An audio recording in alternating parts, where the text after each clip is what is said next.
عقوبة أحمد عبد القادر وفن الإدارة كما يجب أن يكون. بالله عليك لو عجبك الفيديو تبخل عليها باللايك والاشتراك وتفعل الجرس وخير ما يبدأ بيه الصلاة على الحبيب. اللهم صل وسلم وبارك على سيدنا محمد وعلى آله وصحبه أجمعين. عقوبة أحمد عبد القادر هاخدها لك حكاية وأكلمك على قناة الهزازين لأن امبارح اتفرجت عليهم كده، فهقول لك هكلمك في شوية حاجات كده وتقول لي في الكومنت انت موافقني ولا مش موافقني، مع ان مفيش كومنتات اصلا بتتكتب، بس يعني لو حابب تكتب اكتب. بص يا سيدي، احمد عبد القادر انتشر ليه فيديو ان كولر جه يسلم عليه، مش في التبديل، مش اثناء التبديل، خد بالك، بعد الهدف الثالث بيتهيألي كولر جه بيسلم عليه، فالراجل راح مشوح ايديه كده، طبعا ده غلط، بس يا ياسين طبعا ده غلط. ليه بقى؟ هقول لك. انت بتلعب في نادي محترم اللي هو النادي الاهلي، وانت المفروض انك لاعب محترم داخل النادي الاهلي، داخل منظومه النادي الاهلي. طبعا ما حدش يختلف على موهبتك يا احمد عبد القادر، انت ما كنتش في يومك، والجماهير كلها بتتفق على كده. انا مش هقول لك بقى الناس المحللين دول عشان دول بياكلوا عيش، الجماهير كلها بتتفق على كده انك ما كنتش في يومك، تمام؟ فده ما يديكش الحق انك تتنرفز على المدير الفني بتاعك. انت طالع عشان وحش وانت شايف نفسك انك وحش، مع انك عملت اسيست الجول الاولاني للكهرباء، تمام؟ النادي الاهلي اعلن عن توقيع عقوبه، وده المفروض ان هو ده اللي يحصل، لازم يحصل اللي يبقى فيه عقوبه والنادي الاهلي يعلن عليها، لان اللقطه دي الصراحه لقطه مش حلو. ويا احمد عبد القادر انت موهبه والجمهور الاهلي بيحبك واحنا بنحبك، فبلاش تضيع الموهبه دي بالحاجات الصغيره دي. دي حاجات اطفال، والنادي الاهلي ان يعلن عن العقوبه ده في حد ذاته كويس، بيهدي شويه من اللعيبه ويهدي من الجماهير ويدي بس يا ياسين، ويدي انذار للعيبه ان اي حد يحصل منه اي حاجه زي كده هيتوقع عليه عقوبه ماليه كبيره. ليه؟ وعندنا امثله كتير. ويا احمد عبد القادر اديك شايف رمضان صبحي فين؟ محدش كان يختلف على رمضان صبحي. فين رمضان صبحي دلوقتي؟ صالح جمعه اللي بيقل ادبه بيمشي، هتقل ادبك مش هيبقى لك مكان.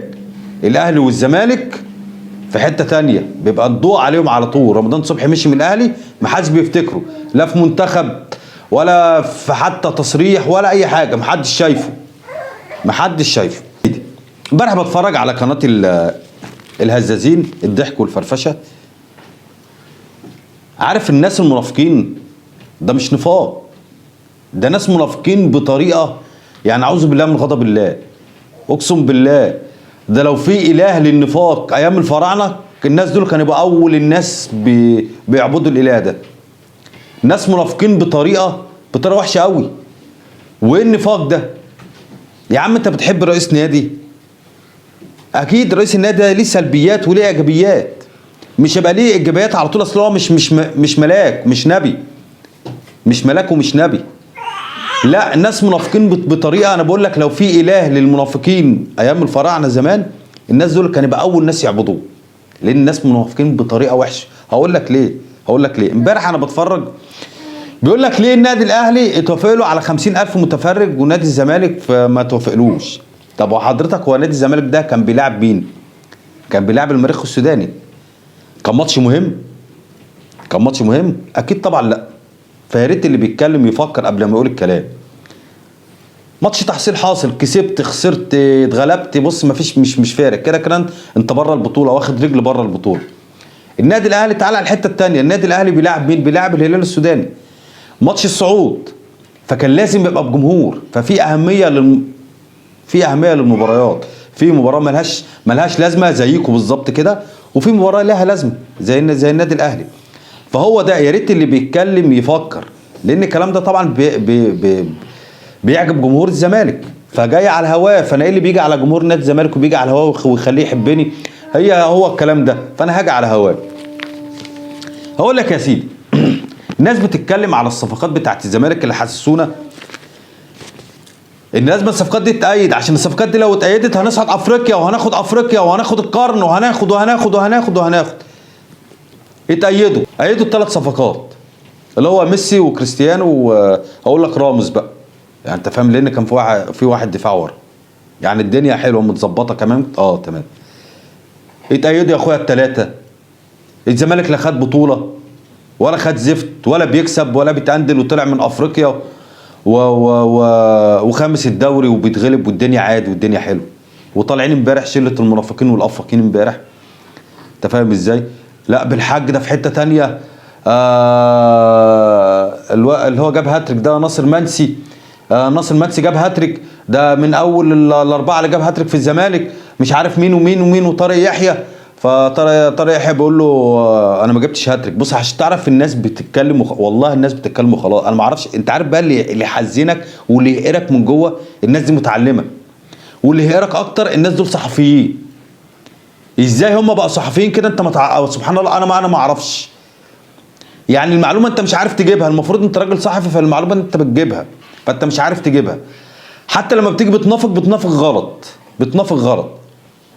قلت ثلاث صفقات اللي جبتوهم ما عملوش حاجه مع الزمالك، والدنيا زي الفل والدنيا حلوه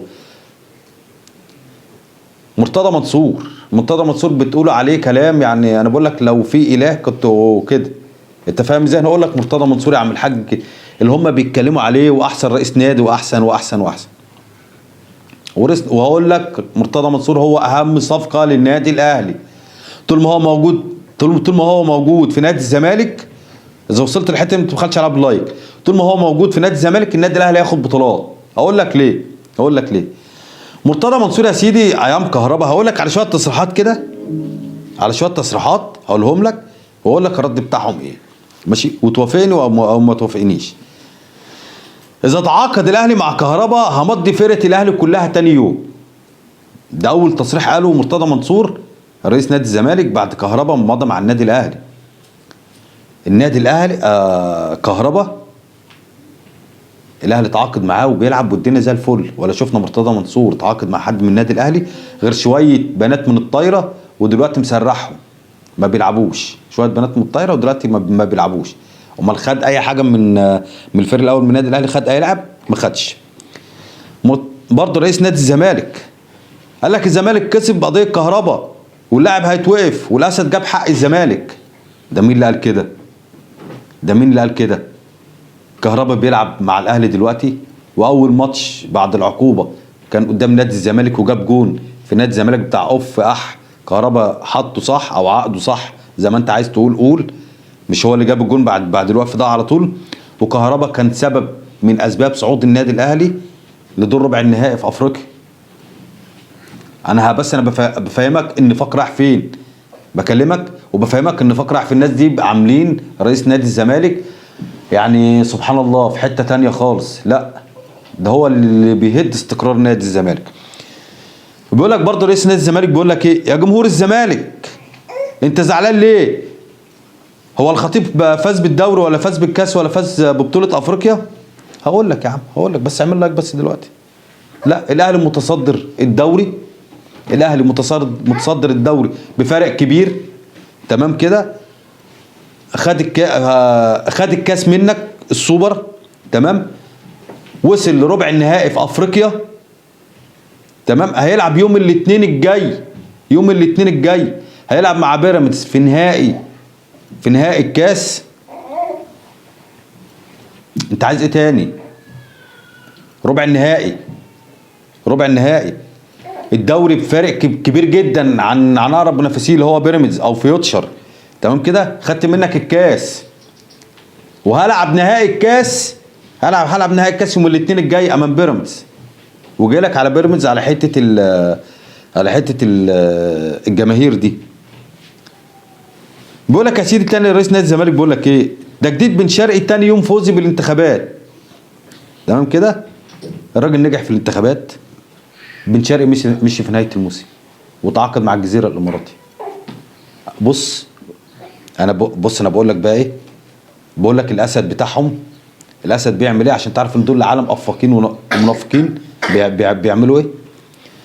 بعد عوده مجلس رئيس نادي الزمالك 11 نجم مشي، ابرزهم اشرف بن شرقي، ساسي، طارق حامد، امام عاشور ده عليه علامه استفهام جدا انه يمشي ويمشي بطريقه ملتويه. يمشي بطريقه كده، انت فاهم ازاي؟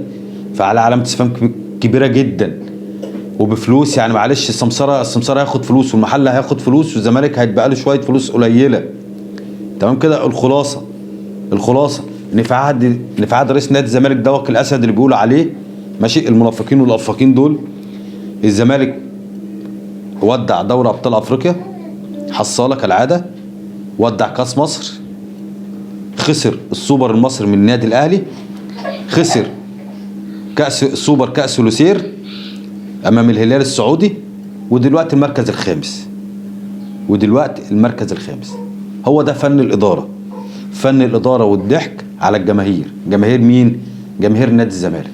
هم عايزين كده تيجي تكلم واحد من جمهور نادي الزمالك، لا ده الاسد. هو الاسد يا عم عمل لكم ايه؟ هو الاسد جاب لكم بطولتين الدوري بالاحتواء اللي انتوا خدتوهم بالحكام.